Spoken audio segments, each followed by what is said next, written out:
Hey everybody, it's Cauliflower here. I'm bringing you another Helix build for Battleborn. In this video, I'm focusing on the character Thorn. Now, Thorn is one of my favorite characters simply for the fact that you can get very good with her. She can be one of the most dangerous characters in game, but you have to be very good. She's a character that you can't just walk in there and just expect to do good because she's overpowered. However, if you're playing her well, she can be one of the most dangerous characters on the field by far. So let's go ahead and look at her general character sheet here. If we look at her um, information on the left side, you'll see it says she's an agile sniper and she's advanced, and I'm going to agree with all that. Thorn is a very hard target to hit. She's pretty fast, and later on you'll get a lot of bonuses that can increase her jump, so she's very agile. She's a sniper. I guess she uses a bow and arrow, so she's sort of like a generic bow and arrow character to some extent in that she fires one arrow and it does a lot of damage if you can hit them with it. It's a little bit harder to hit them with it, but that's the way it is with any sort of sniper. And then she's advanced. That's true just because of the fact that she's got a lot going for her, and she's not the easiest to aim with, so you really got to know what you're doing. So now let's go ahead and look at her skills here. On the right side, her passive is called Nature's Curse. Anytime you charge an arrow fully up, when you press the primary attack button with Thorn, it'll charge up your arrow. If it gets fully charged, you'll curse enemies, and you'll see this in game, especially once you curse them, because you can see them behind walls and whatnot. And later on too, you can also get a bleed damage on this curse, so that's always great. So the thing that's always good about this is not only can you see the enemies and do damage to them, but you'll also deal additional damage to the enemies that are cursed. So that's always great. Below her curse is her Kreshik. This is just her longbow. That's her primary attack. Always remember, one, that you have to charge the arrows fully, but they don't have to be fully charged in order to do damage. Like with somebody like Toby, you need to fully charge his railgun, otherwise you shouldn't be shooting because you do way less damage. But with Thorn, it's kind of a gradual increase, so even if it's not fully charged, you'll still do good damage. The only thing that you won't get if you're not fully charged is you won't get that curse, and the curse can be very useful later on. But just remember with Thorn, make sure to hit them rather than trying to fully charge yourself first. And then the second thing to remember is that her secondary attack, her left trigger, it's not an attack, but it'll allow you to basically like aim down the sights of your bow. And so that can be very useful when targeting people from afar. Another thing that you have to remember though is when you aim down sights, you move slower. So a good way to do it is just aim down sights just for a little bit, and then after you've shot, don't aim down the sights anymore. Another good tactic to use is to sprint and then jump and then attack people with your bow. Otherwise, you're going to be moving very slowly when you are doing your primary attack, but if you sprint and jump, you can get off an arrow before you hit the ground, and so you won't lose much velocity. So that's another good tactic to use with her. So then it's got another one of these sort of sentences that don't really tell you much about her. It says she's got rapid health regeneration. Her health regeneration is 7. I kind of wish that they would change the health regen on some of the Eldrid characters, like maybe give Kelvin a little more or something, but 7 is good for a Thorn. And just remember also, she has no shield. Below her Eldrid Vitality is her volley. This skill is it shoots 5 arrows off immediately. It's basically like a shotgun of arrows, so you want to use that on enemies who are close range, and you just put a bunch of damage into them right away. Later on, you'll get that sort of go through enemies and get some health regen on it. The reason why you need to remember, or you need to use the choice that'll allow it to go through enemies, is because if you read it, it says the volley arrows ricochet off world terrain, so the arrows will bounce back and forth, meaning you can hit somebody multiple times with one volley. So if you have an enemy who's got their back to a wall and you do a volley on them and you get the arrow, or you get the level up that allows your arrows to travel through enemies. It'll travel through your enemies, hit them once, hit the wall, bounce backwards, travel through your enemies again, and hit them twice. Technically, you could hit them up to like 4 or 5 times with a volley, but you'll never be able to set that up just because there's no situation where that'll really work. But anyways, volley is a great skill to have, and it does a huge amount of damage. Below the volley is her Blight. Blight is it's just an area of effect attack. It doesn't do a huge amount of damage. Later on you can get a slow on it, and I love putting that slow on it. Slow is always great with any sort of sniping character, just because it makes enemies a lot easier to hit. But Blight doesn't do a huge amount of damage, but it will be very useful for things like minion waves and whatnot, especially because, as you can see, it goes for 4 seconds and it does 82 damage a second, so you'll get a couple hundred damage on the on all enemies who are in that area of effect. And now finally is her ultimate. Her ultimate is a very large area of effect projectile. You do a lot of damage to people. It's usually used as a finishing blow, so you'll do a bunch of damage with your other stuff, then finish them off with that Wrath of the Wild, and they just won't be able to get away. So that's her basic character information. Let's go ahead and take a look at her Helix. Alright, so if we look at level 1 here for Thorn's Helix, on the left you can increase the damage of her Blight. Now, Blight does do decent damage, but it's not one of the best area of effect attacks, so I just generally avoid it, especially because if you look at the right side, the piercing volley that says that volley's arrows can go through multiple targets. The reason that that's great is because, one, if you have a minion wave coming to you, you can fire your volley at a minion wave, and the with the volley, it's a little bit tighter than a minion wave, so you can't hit all minions, but you can fire it through the minion wave and you'll hit all of the minions. And then also, if you have a Battleborn character standing near a wall, like an enemy character standing at a wall, you fire the volley at them. The volley arrows will travel through that character, bounce off the wall, and come back through them again to double the damage. Technically speaking, if you could perfectly set this up, you could have volley's arrows go through an enemy like 4 or 5 times. It's going to be almost impossible to set that up, so you usually will only hit them twice, or in the case of like minions, you just fire it through. It'll go through the minions, and if there's Battleborn behind them, it'll hit the Battleborn too. It'll hit everybody. So I always go with the piercing volley on level 1. Now, level 2 here, this one's an interesting one. I don't like any of the choices here. They're all kind of weak, so I'm not really going to tell you which one to choose. The left side, you can get a curse if you're standing in Blight's field.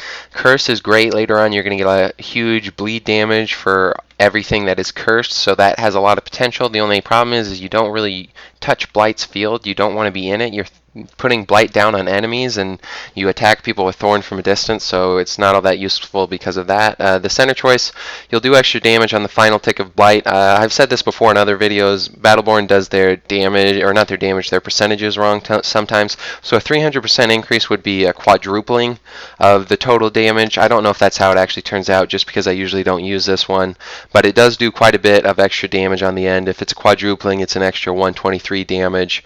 The only thing is it's only on the final tick, so if they're not in there, you get absolutely nothing. Or if they're not in Blight on the final tick, you get absolutely nothing from that choice. And then on the right side, you can increase Blight's distance or casting distance by 100%. So I usually choose this one because if you double the casting distance for Blight, you can use it from very far away, and a lot of times you'll have enemies who are kind of hiding behind something, and you can't really shoot them with your arrow, but you can put Blight down so that it'll hit them even while they're behind, you know, the wall or whatever it is. So I usually choose the distant Blight on level 2. But like I said, level 2's got a lot of weird ones, so just choose whatever. They're all kind of weak. Level 3 now. This one, both of these are very good. It kind of depends on who you've got playing with you. If you've got a lot of healers, the one on the left, having arrows penetrate multiple targets, you're going to get a lot more damage by doing that. The best thing about this is you can shoot at minion waves and the arrows go through it. So a lot of times you'll have Battleborn behind the minion waves, and so you'll not only hit one or two, you'll hit 2 or 3 minions just by firing your arrow at the minions, but then you can also sometimes hit Battleborn, and this becomes very useful, especially if you're attacking like an enemy sentry. One of my favorite things to do when you have penetration on any sort of attack, I do this with Toby as well, but if you're attacking a sentry, shoot at the sentry, but also try to shoot at Battleborn, and so you can hit both if you do it that way, and it's just a great way to add up extra damage. Now, the one on the right, that gives you a pushback on your melee. This allows Thorn to get away from a lot of damage. I played a game recently where I was playing against another Thorn, and the other Thorn was very good, and so whenever I would get weak, I could hear this other Thorn try and ult me, and so all I would do is I would jump and then use that melee propulsion to get out of the way of the ultimate. So the burst propulsion on the right side can be very good. You've got to be a little bit more aware. The only thing about it is you're going to get a lot less damage if you use the burst propulsion.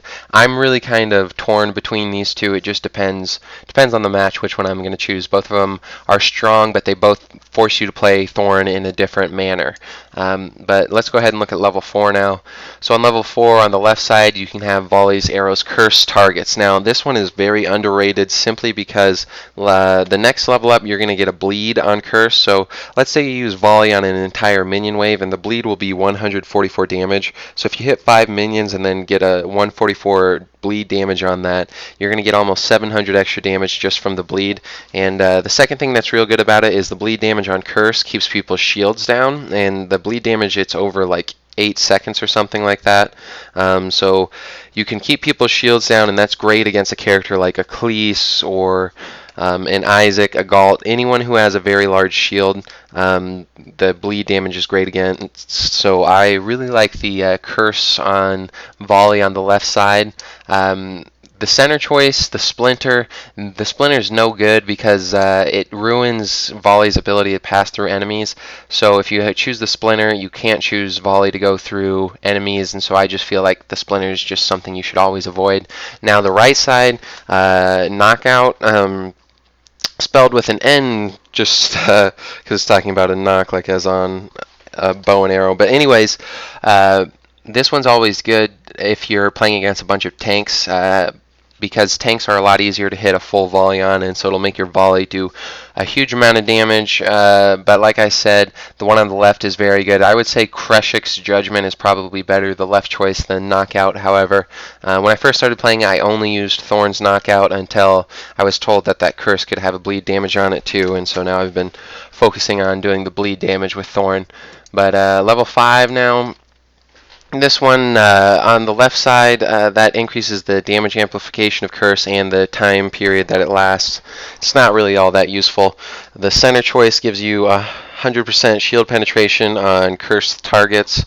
Shield penetration can be good in that, like if you have a character that has a lot of shields, it really screws with them, especially because a lot of times they don't notice they're taking damage just because everyone teaches themselves to watch their shield damage first, and so I've actually had some games where I die and I didn't think I took any damage just because I was watching my shields.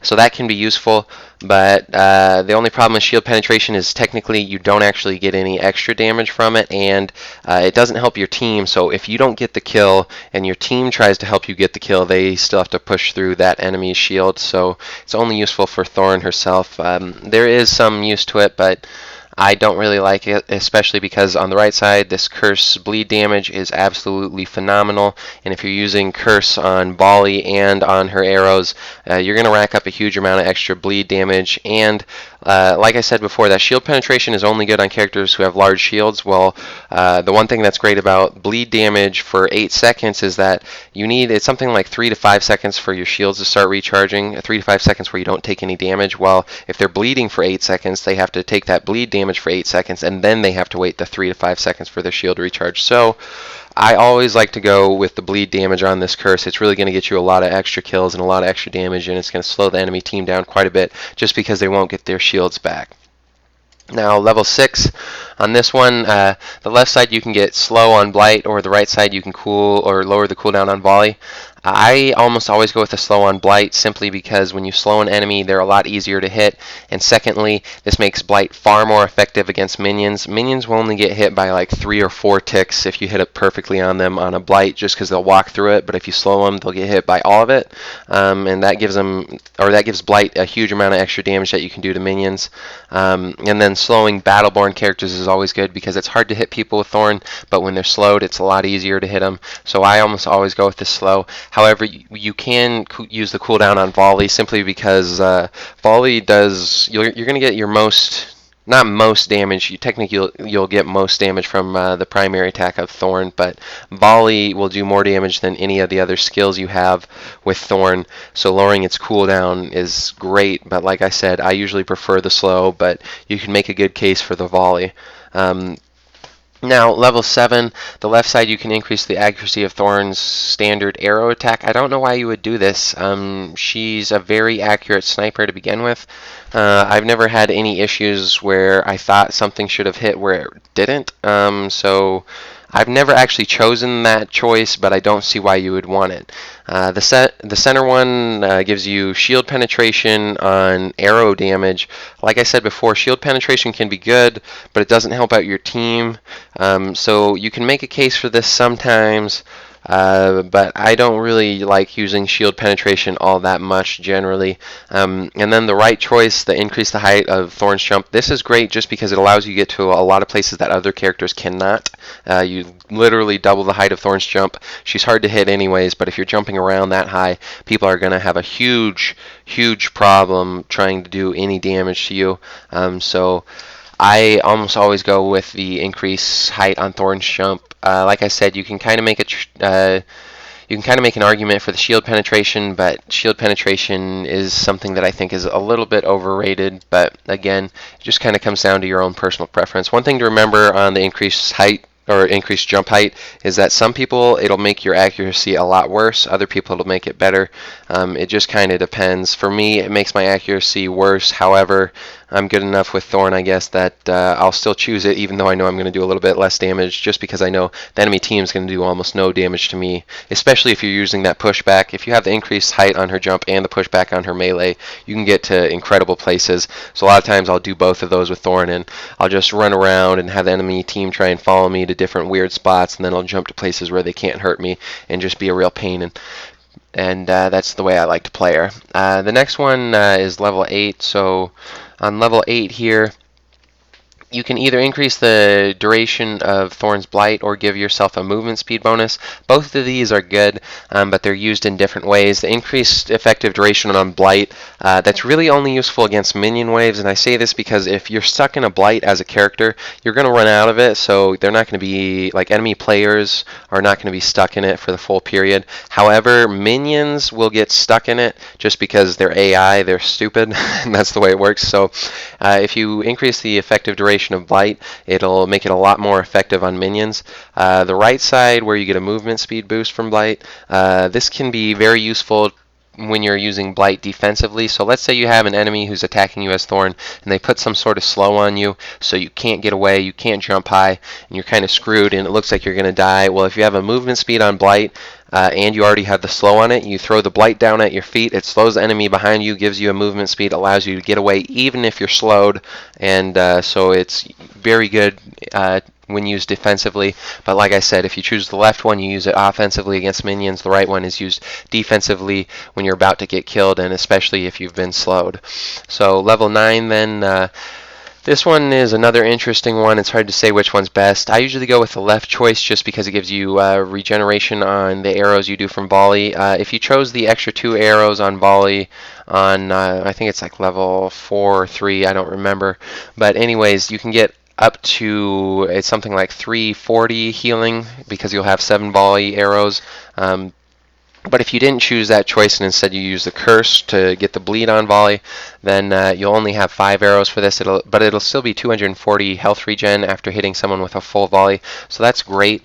Thorn's hard to kill anyways, but if you can heal yourself while doing damage, it really gives the enemy team a lot of trouble with you. So then the right side, though, this one just increases the damage of volley, and like I said before, volley does a lot of damage, so it's always great to increase the damage on it. This one's just kind of a toss-up. It depends on, generally speaking, how many healers you have. If you have a lot of healers, then use the one on the right. If you don't, use the one on the left.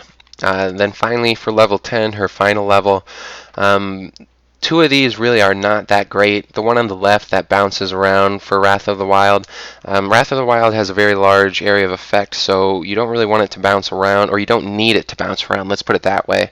So I just always avoid that one. The center choice, like I said before, Wrath of the Wild has a large area of effect, so it's kind of hard to miss with, and so there's really no reason that you're going to want to have it stick on impact. So I avoid that one too. And then the one on the right side, leaving a blight field after you use Wrath of the Wild, that's always great simply because it does extra damage to whoever got hit by or whoever got hit by your ultimate. And then the blight field also puts a slow on enemies. And so not only will you do a lot of damage from your Wrath of the Wild and the blight field that comes after it, but they'll be slowed, and so it'll be easy for you to hit them with Thorn's arrows and whatnot afterwards. So that's the way I like to level her up. So let's go ahead and look at the gear that I use for Thorn.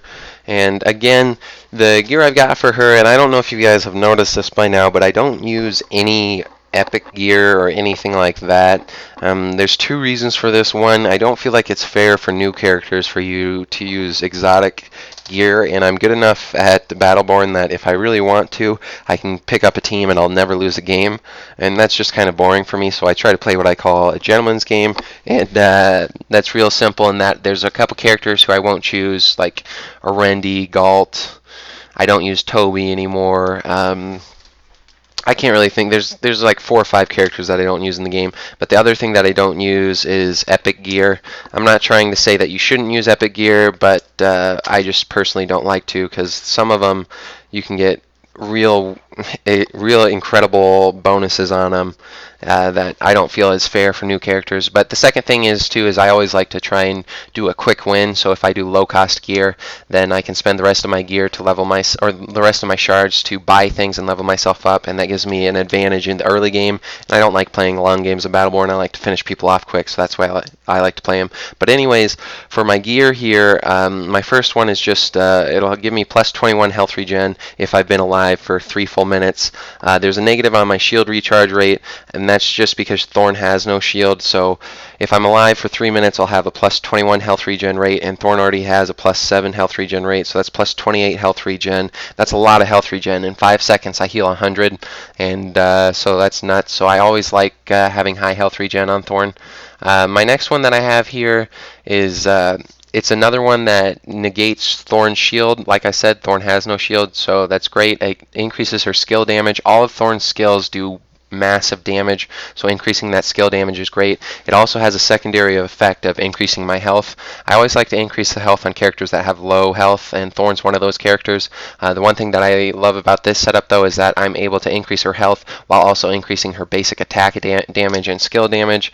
The only reason I can do this is because it's got the negatives on the shield strength and the shield recharge rate for all my gear, so it makes it low cost. Otherwise, I'd be spending thousands upon thousands on this gear, and I never, like I said, I never like spending a lot on my gear because I want to spend it on buildables in game just so I can get those levels quickly and just overpower an enemy quickly. My final one, again, this one is just an increased attack damage, increased health, and negative on the shield. So this one, again, I only get that increased maximum health if I've been alive for 3 minutes, so I really like to keep Thorn alive here. But that's the gear that I use for Thorn. That's the way I level her up. Always remember, when you're playing her, you do a lot of damage. Just stay back, snipe people, and if they try and get close, use that volley. Put so much damage into them so quick that they think twice about ever running up to you, and that's really the way I like to play her.